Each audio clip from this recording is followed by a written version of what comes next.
Pagkatapos nakita ko ang isa pang halimaw na lumalabas mula sa lupa. Ito ay may dalawang sungay na katulad ng sa tupa. Ngunit parang dragon kung magsalita.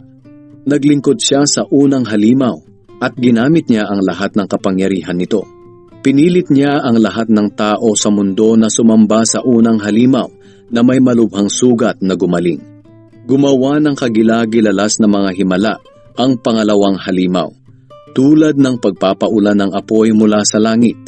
Ginawa niya ito upang ipakita sa mga tao ang kanyang kapangyarihan. At dahil sa mga himalang ito na ipinagawa sa kanya ng unang halimaw, nalinlang niya ang mga tao. Inutusan niya ang mga tao na gumawa ng imahen ng unang halimaw na malubhang nasugatan ng espada ngunit nabuhay pa. Hinayaan ng Diyos ang pangalawang halimaw na magbigay ng buhay sa imahen ng unang halimaw. Kaya nakapagsalita ang imahen at nakapag-utos na patayin ang lahat ng ayaw sumamba sa kanya. Pinilit ng pangalawang halimaw ang lahat ng tao, dakila o hindi, mayaman o mahirap, alipin o malaya, na magpatatak sa kanang kamay o sa noo. At ang sino mang ayaw magpatatak ng pangalan o numero ng unang halimaw ay hindi maaaring bumili o magbenta.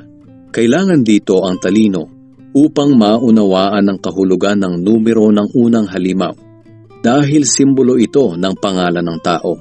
At ang numero ay 666.